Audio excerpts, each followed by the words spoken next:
Khanapur municipal ఎన్నికల వేళ రాజకీయ పరిణామాలు వేగంగా మారాయి. ముందస్తుగా అరెస్ట్ అయిన మాజీ మంత్రి జోగురామన్న ప్రభుత్వంపై తీవ్ర స్థాయిలో మండిపడ్డారు. బీఆర్ఎస్ పార్టీకి విజయ అవకాశాలు ఉన్నాయనే భయంతోనే కాంగ్రెస్ ప్రభుత్వం అక్రమ అరెస్టులకు పాల్పడుతుందని ఆరోపించారు. ప్రజాస్వామ్యబద్ధంగా జరగాల్సిన ఎన్నికలను పోలీసుల పహారంలో నిర్వహించడం రాజ్యాంగ ఉల్లంఘనేనని, ప్రజలు కాంగ్రెస్ కు తగిన గుణపాఠం చెబుతారని ఆయన హెచ్చరించారు.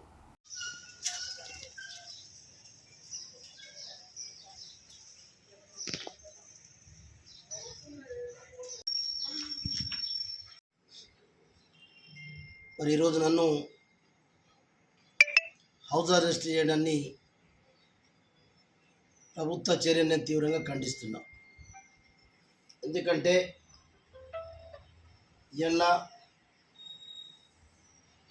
ఖానాపూర్ మున్సిపల్ చైర్మన్ ఎన్నిక ఉన్నదని చెప్పి మా పార్టీ అధిష్టానం మరి కేసీఆర్ గారు నన్ను ఇన్ఛార్జిగా ఖానాపూర్కి వేస్తే ఇలా ప్రభుత్వం భయపడి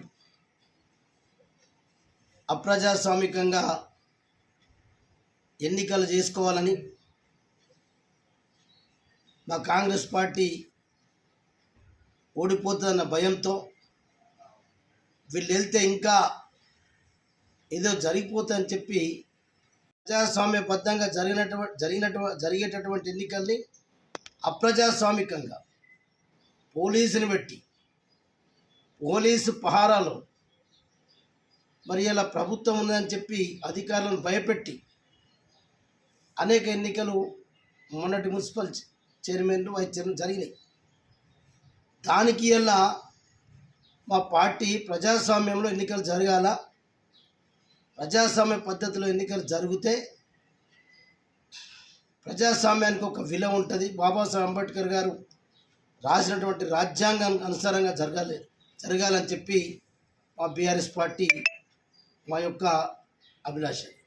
కానీ దానికి భిన్నంగా జరుగుతుందని చెప్పి ఇలా చేస్తే ఇవాళ ఎన్ని రోజులు చేస్తారా?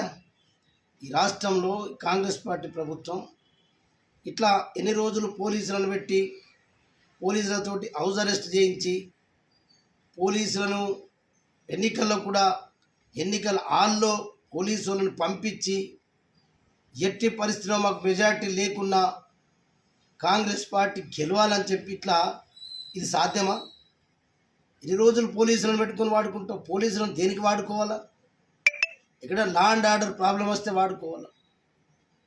కానీ పోలీసులను ఇలా కేవలం ప్రతిపక్షాల గొంతు నొక్కాలా, ప్రతిపక్షాలు గొంతెత్తేటటువంటి నాయకుల్ని పోలీసులను పెట్టి అరెస్ట్ చేయాలా, అణచివేయాలా, కేసులు పెట్టాలా, జైలుకు పంపాలనేదే మీరు పూర్తిగా పోలీసులను దాని కొరకు వాడుకుంటున్నారు.